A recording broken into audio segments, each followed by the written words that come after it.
Increase. We all tell stories. It's how we make sense of life. And we've all got pandemic stories. Some of them are heroic. Some of them are quite funny. Some of them are tragic. And our churches have pandemic stories. Stories of how we innovated and coped with change. Stories of how we served the community in new ways. Stories of how we remained faithful to Jesus through difficult times. But what's concerning me is what the final chapter of our pandemic story as churches might be. Because as I look around the country, I hear so many churches saying that we only have 70, 75 or 80% of the people who gathered together before the pandemic with us now. There's 10, 20, 25% of people missing. Of course, there are some terrific exceptions to that, but it looks like this is shaping up to be a time of decline. And if we look at the history of our network of churches over the last 60 years, we see there has been steady decline over that period. So in fact, over 60 years, the number of members in Scottish Baptist churches has halved. Now, what's the impact of the pandemic going to be? At the moment, it looks like this graph is going to extend and descend more sharply. This could be a season of decline. The last chapter of the pandemic story could be the acceleration of decline. But I've been thinking about this and praying about this and really felt God saying to us that he has another story to write for our churches. And the word he's giving us is increase.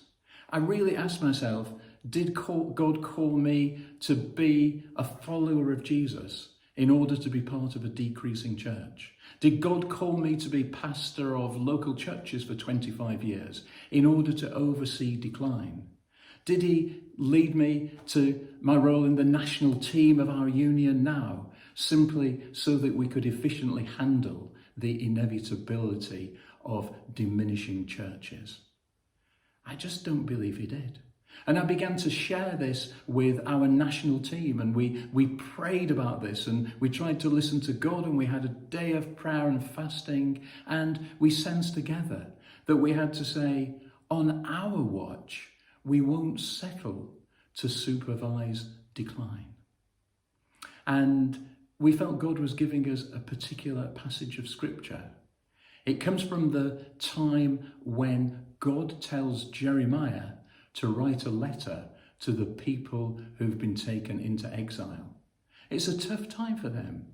It's a difficult time. The number of people in the nation has decreased. It looks like this exile could be the first step towards the diminishing and final disappearance of the nation of God's people. But God tells Jeremiah to write a surprising message to them. Increase in number there. Do not decrease. And I believe this is a word that God is giving us for these difficult post-pandemic times.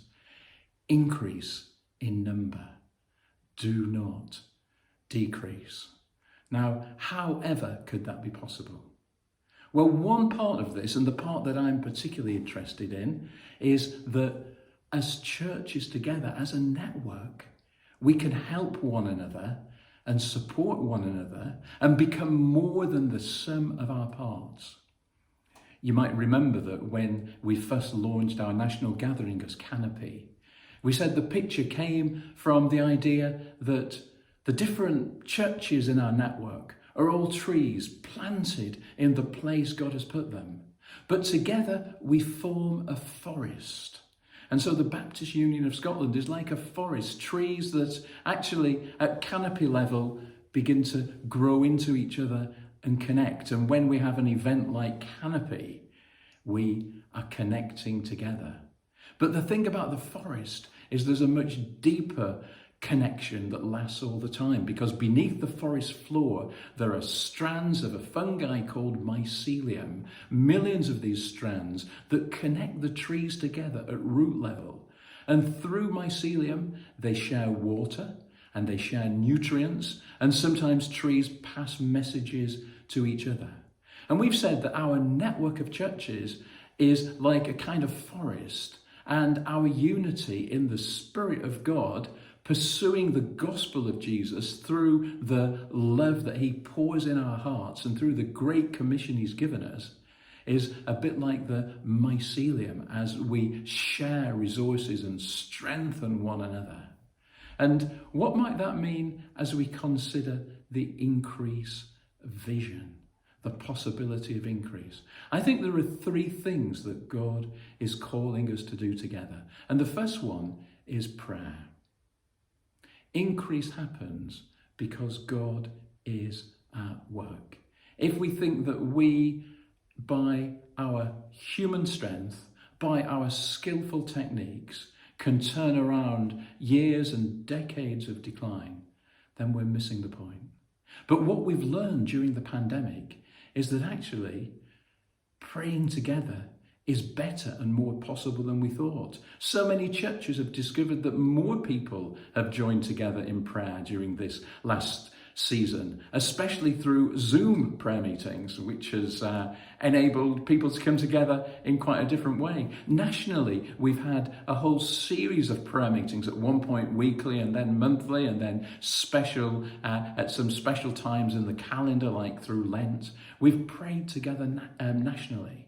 And it's my conviction that God is calling us as a network of churches to pray for increase. The Apostle Paul is talking about church planting at one point, and he says, well, I planted some seeds and Apollos watered them, but God gave the increase. And if there is to be increase in our churches, it will be because God gives it.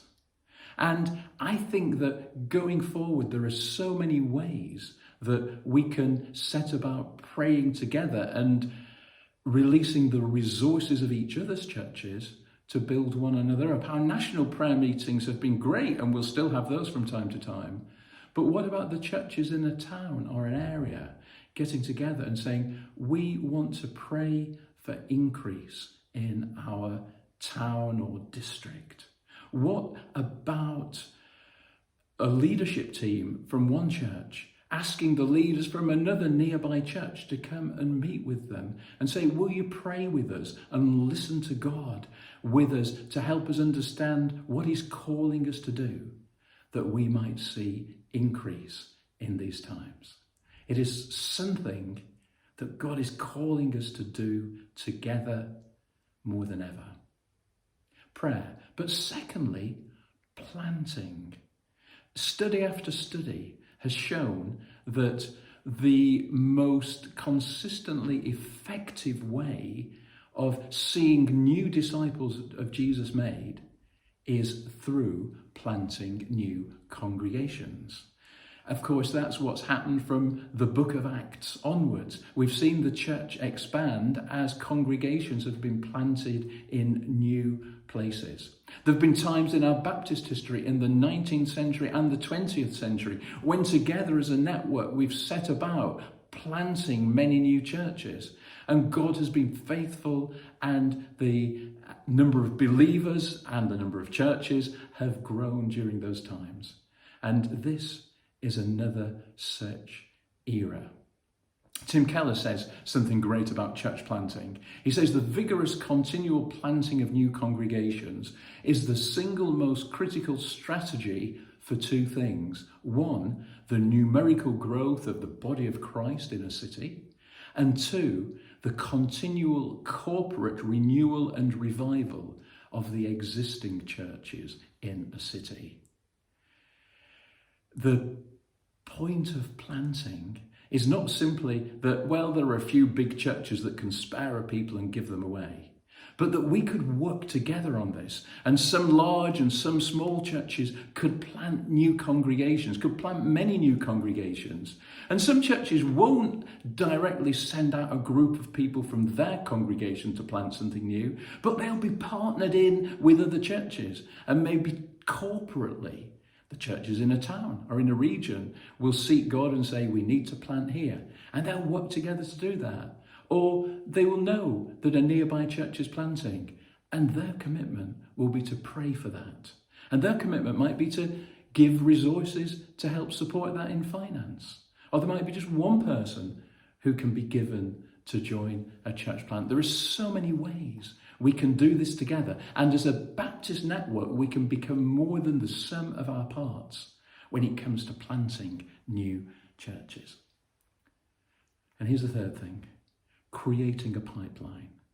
If we are to see increase, then we need leaders who are trained as evangelists and church planters. As a network, we are good at training pastor teachers for our churches, particularly through our Scottish Baptist College and also through some other trainers who've helped us as well. We have excellent pastor teachers across the country. We need those people and we need to keep developing those people. But alongside them, we need people whose specialism is that entrepreneurial, spirit-inspired courage and insight into what it takes to plant a church. And that passion that's stirred up and nurtured and trained well to do the work of an evangelist. It so happens that in the last 2 or 3 years, 3 churches have closed, and a certain amount of money has come to the Baptist Union of Scotland through the sale of their buildings. And this money, we have agreed, our council has agreed, as our council espoused this increased vision, that money that has come in from the closure of churches must be spent on the planting of new churches. So at this point in history, we're poised to make available a substantial sum of money to support the planting of churches. And we need to invest, and we will need more money, as well as more prayer and more people and a pipeline to make this happen. And by God's grace, we can do it. And so I believe there is another possible future for us, that the last chapter of the pandemic story for the Scottish Baptist churches will not be that decline accelerated and we watched over it, but that God gave increase and we joined in. That is the story I would like to tell my children and grandchildren, if I ever have any. I would like you to be able to do that as well. To say, in the 2020s, we were the generation who gave ourselves afresh, as so many others had done at different points in our history, to pursue increase in the face of the pressure of secularization and decline. Jesus tells a story about a man who goes out to sow seed. And some of the seed falls on hard ground. Some of it falls on the path. Some of it the birds come and peck away. Some of it falls among weeds and the weeds grow up and choke it. Because it is difficult. He doesn't say it's easy sowing the seed of the gospel. But he says others, like seed sown on good soil, hear the word, accept it and produce a crop. Some 30, some 60, some 100 times what was sown. And God is saying to us, if we plant, there is some seed that will be more productive and fruitful than we can even imagine. Because God is a God of abundance and not scarcity. And the word to us at this time is believe in God's abundance. Let's not tell a scarcity narrative that there's not enough God, that there's not enough gospel, that there's not enough grace, but rather, by God's abundance, it is possible for us to work together and see increase. There's a Greek poet called Dinos Christianopoulos, and I love what he said. It's a word for us as our secular society looks at the church and says, it looks like it's practically dead and buried. He wrote, they tried to bury us, They didn't know we were seeds.